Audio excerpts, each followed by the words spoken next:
Greetings and welcome to another show of Harmonics. Today I have a very special guest, a political activist, a human rights person, and also a member of the Defense to Free Edward Pinkey, the Reverend.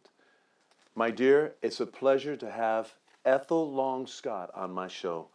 Great. Thank you so much for having me. Man, I've seen you speak and you are absolutely inspirational. I hope that you speak and inspire people that how you've inspired me. So let's get right into talking about Reverend Edward Pinkey. Yeah, again, thanks for having me on Harmonics. You guys do a great job here. Reverend Edward Pinkey is like so many of us throughout the country, representing a small little city. Used to be a little bedroom city from little Detroit. It's actually Benton Harbor.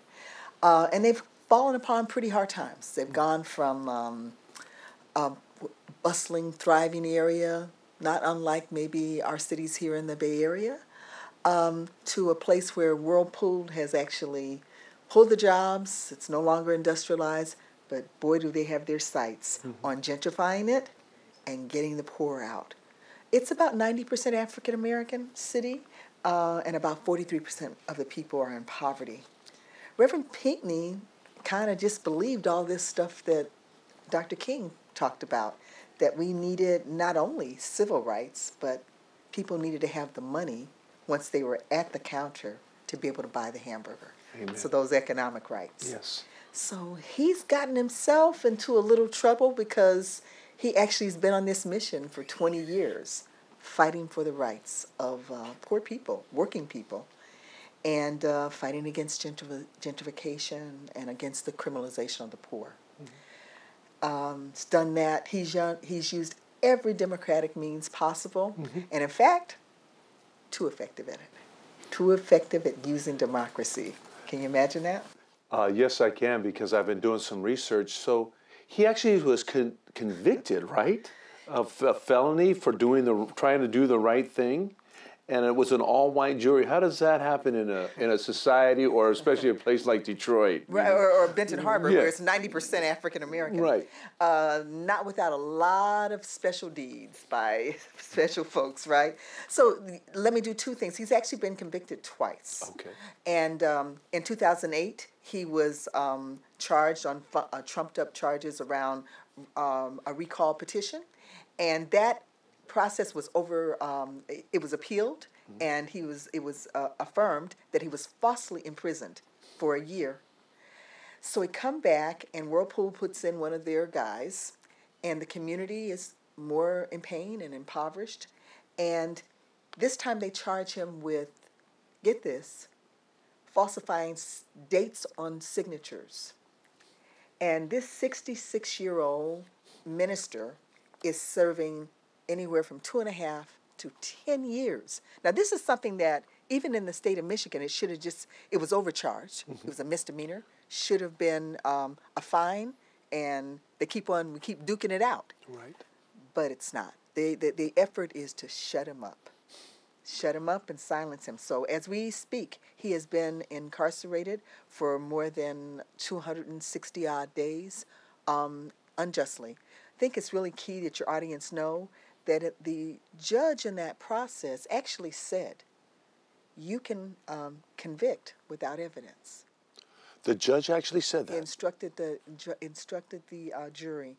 And, I mean, this is like a kangaroo court. Yes. I don't know how else to Yes, say it it. is. You know, I've been channeling Nina Simone, and I've been and many of her performances, but certainly Mississippi. Gosh, you know what? I don't want to say bad words here. Yes, I understand. That was her performance, but it's still It's still, yes. 50 years later.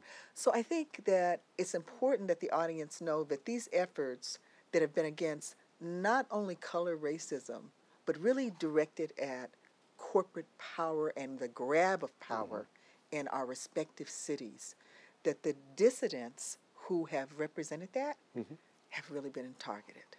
That's who it is. So there's a question I want to ask you. Why should we actually believe in the professionals of his innocence?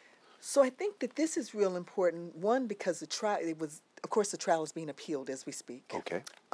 And the fact that several persons, jurors, actually testified that they likely made the error on the dates, not signatures, dates, and or they may have observed another worker, but that Reverend Pinkney, they exonerated him. He was nowhere in any way involved in this process. This is very important, and one of the reasons that this opportunity is so important is that Americans need to understand that this is justice delayed, and thus obviously is justice denied. So there is in no way that this man should have been sitting in anybody's prison. And it's a political persecution. In other words, it could be like Whirlpool and the government are working together, or the state government. And how does that mechanism works? You know? Okay, so this is a really good thing, because unfortunately, this little city represents a microcosm of what is going on in the state of Michigan. A lot of work, as you know, has been lost there. This used to be our, the leader of our labor organized states, right? Yes. Industrial area, but also strong labor contracts. Totally, yes. It's recently become a right to work state. And the precursor to that process, frankly, yes, has been the establishment of this little mechanism called emergency managers. Now, your audience might say, well, we might have had one. We've heard of those in other cities in the state of California. Yes. But these little things have been set up to essentially, and the governor established them, against the will of the people of Michigan 2 different times. They have the ability to subvert elected bodies, be it school boards, city councils, elected bodies. If an entity is in financial duress, they can insert, and they have up to 400 that they can insert throughout the state of Michigan. And Benton Harbor was the first test city, and many that have been established were initially African American led, but actually they're being implemented all over. This is huge. That's actually how a lot of the Detroit benefits of pensions and health care that workers had, they were driven into bankruptcy by the emergency manager. Okay, so we really, so what's the alarms? Ding, ding, ding. Yeah. They have real impact for us here in the state coming here one day. Yes, and the people have to stand up. What would be the counterpunch to all of this? To try to figure out. I heard that they tried to buy him off. What's the counterpunch? How could we be effective against what's going on right now? Something that Reverend Pinkney did, and it's got him in much of this hot water. He used to every week do something called court reporting. So he would go to the courtrooms and make sure that, people understood as their children were being unjustly convicted, what were their rights. I found that is an extremely important, this is how serious he is about this democracy thing. But he also kept educating and teaching the broader audience, if you want justice, you're going to have to organize to get that. So they are still persisting. As he is incarcerated, the community of Benton Harbor is continuing with their effort to have a recall of this mayor because he was not duly supported. They wanted to unseat him. So that process is continuing. I think that that's a really important thing. The other part, though, is that nationally, we need the people of America to understand we have a lot of people unjustly incarcerated. We have about 2.5 million people. We got more people in prison than any other nation in the world.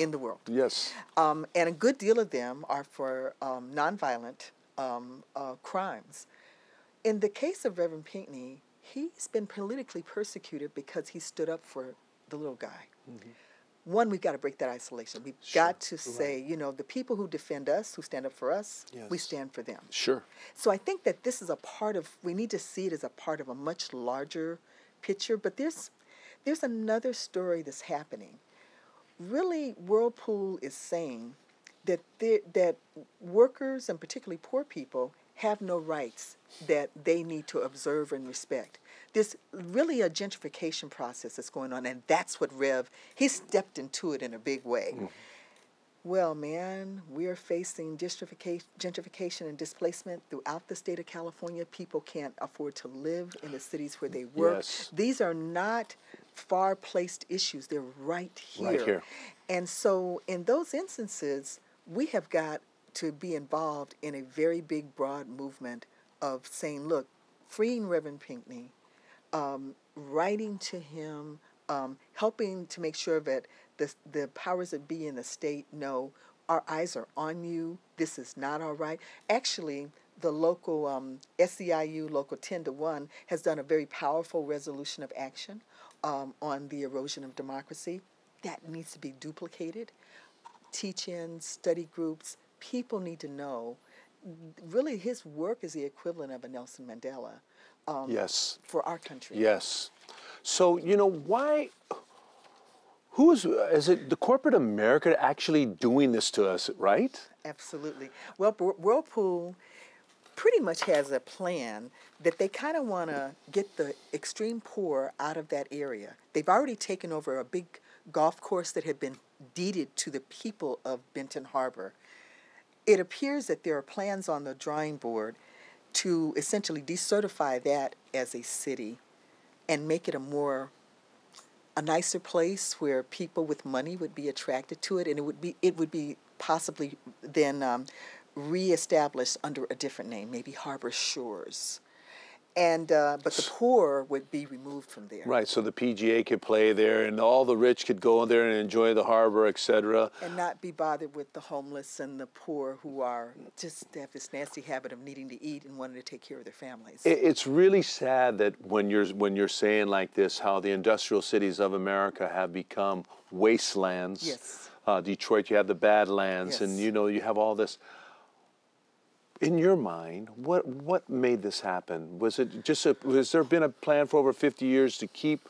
Most people can't even get a good job that could, like how you said earlier, to even support their families. It's an agenda. It's a good question, Gregory, and I think it's two parts. I mean, one is we're living through an economic revolution. So it's not. So what does that mean? Okay. So the Industrial Revolution of the early era, in which a lot of minorities, I was just listening, we were talking a little bit about your family background. Mm-hmm. I mean, it was a big push for Italian Americans, many immigrant workers.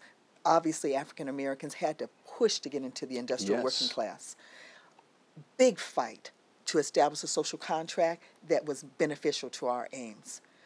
But there's a new thing called the microchip and the robot. And baby, it's a game changer. That's what the deal is. Yes. And what it's doing is we are not needed as human beings in the paid workforce in the same way. So there's a new social contract, or at least, there's a new way that we need to establish what will be the rights, the laws, etc. Because our job isn't to benefit some shareholders. Our job is to take care of this generation and the next 7. To make sure that that's a tradition that many native populations have. Mm-hmm. That's a great one. I love that one. Yes. But that is a really different thing than if you're going to make somebody ka-ching, ka-ching. So we have these robots, and the robots aren't the problem. The question is, who owns them and how are they applied? So here in California, we're facing our own. Right. Silicon right down Valley, the road, right down the road, huh? It's becoming Silicon Bay. Yeah. And as you and I speak, my neighbors cannot afford to, Oakland, blue-collar town. Right. 1-bedroom apartment, $2,500. So people with decent jobs cannot afford to live there. So people are being pushed out of San Francisco into Oakland, and the people who once were able to live there or maybe lost their homes in the 2008 downturn are now completely displaced. We need to have a sense of, you know what? If we want a different vision as working people, we are going to have to fight for this. Yes, we are. And I think that that's the thing. Imagine if those robots could be applied to cleaning up the earth that's been so horribly disfigured, taking care of our people, but we are going to have to nationalize those bad boys to make that happen. That's true. And so I don't have any problem with it. We're going to have those conversations in America.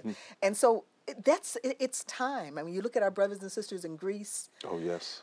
We don't need to wait until we're at that crisis level, even though in a certain way we are, but we're asleep about it. Yes. We have so many more Americans who are impoverished, but it's not, we are miseducated to believe when we think about poverty, that's a, quote, minority problem. Well, if 80% of the population is poor or near poor, I'm sorry, isn't that a great majority of us? Yes. So that's when you ask that great question, why are we in this situation? We have actually changed from an industrial-driven production and manufacturing to a robot-driven production. And we have old laws. You got people making a bunch of money. I mean, if The we look 1%. at the 1%, I mean, they got bags of money, and they're not applying it. They're not applying it to the social good, and they're not going to until we organize ourselves to make that the focus. When you talk about organizing, we've all watched on TV what does happen. We see all this bizarre things about how the police are towards us. So if we organize, we would probably have some kind of a big face-off with the police department. Absolutely. Going back to Dr. Martin Luther King for the peace. Yes. How could we do that in this era the same kind of way? How do we educate, or how could that possibly happen? So the way I look at it, and as I've viewed from the past year's activity, and of course some of these problems obviously have been going on.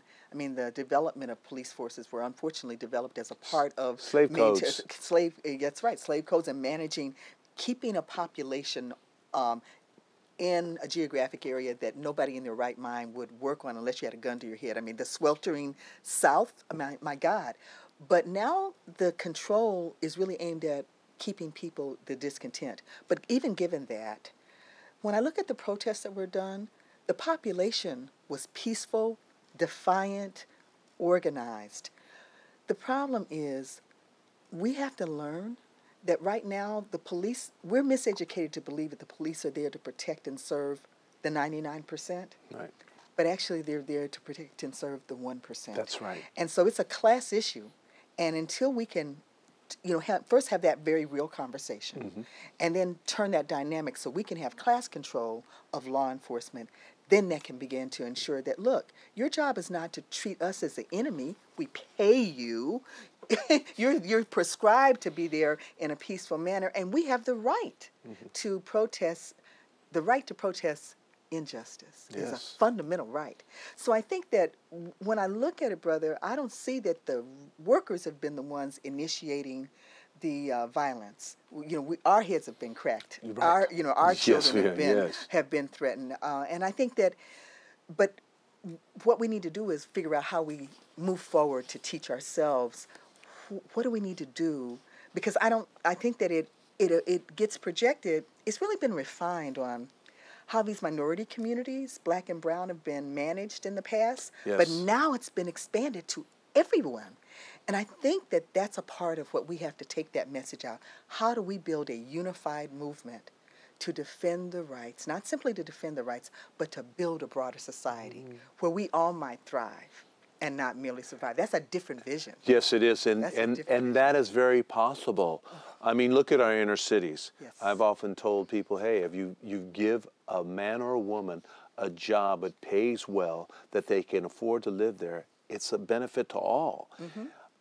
And I just can't figure out why it never happens. It's just it's a very small portion of it. If you look around, I mean, we could all thrive in this society. Well, we could, but I think that you can't have it when we have laws from Congress, and so much of our parties have been captured by the corporations, which essentially say they pay no taxes or very little. Can you imagine? So more and more of the public responsibility is on workers' backs, and fewer of workers. And I mean, I think part of the new reality is a large new group of workers.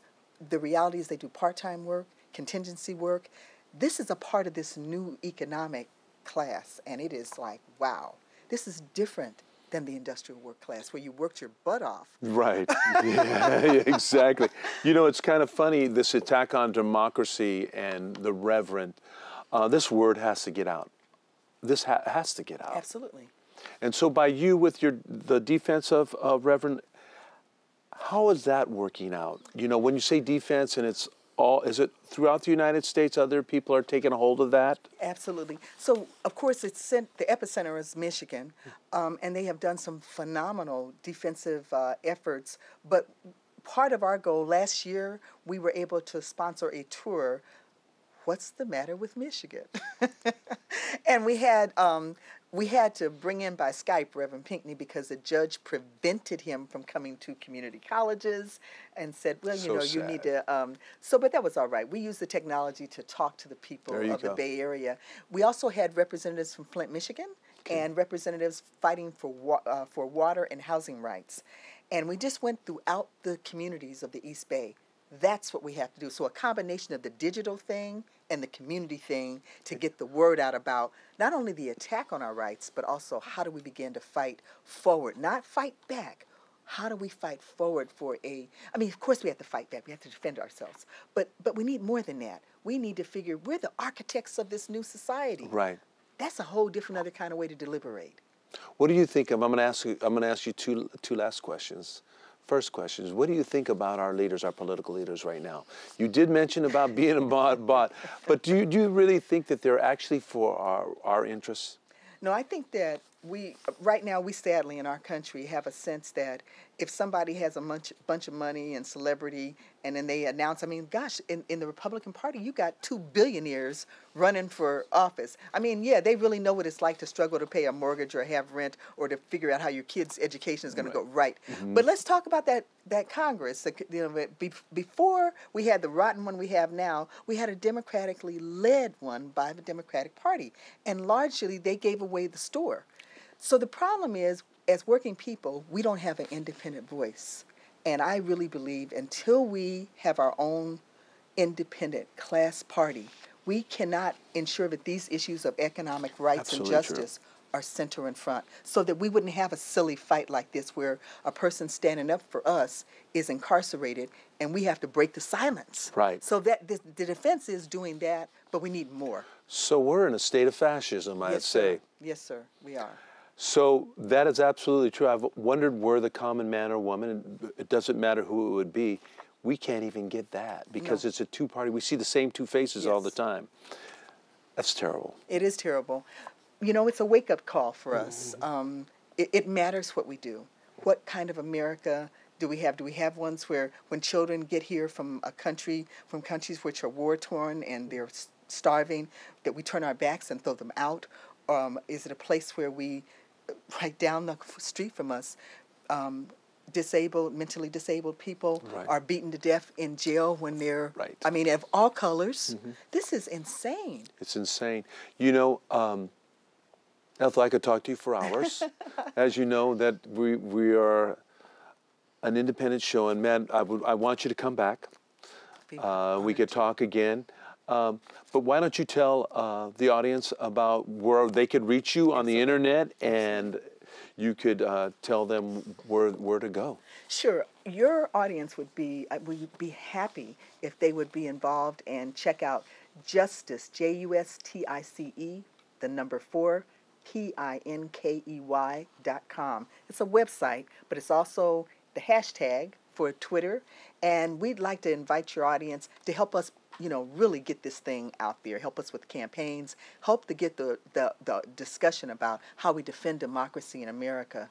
And here in the Bay Area, if you can contact the Women's Economic Agenda Project at weap.org. You guys are doing a great job, and we need to have more of this all over. Thank you. This lady came to a meeting that I was at, SEIU 10-1. She spoke so elegant that I said to myself, I gotta get her on this show. Thank you. Thank you. You are such a pillar of economics, of just helping other people, human rights. I'm glad there's a person like you in the world. You make it a better place for all of us. Thank you. Appreciate it. So this is Gregory Correa with Ethel Long Scott, and we'd like to thank you for coming and visiting us in this room today. Peace and love to you. All right.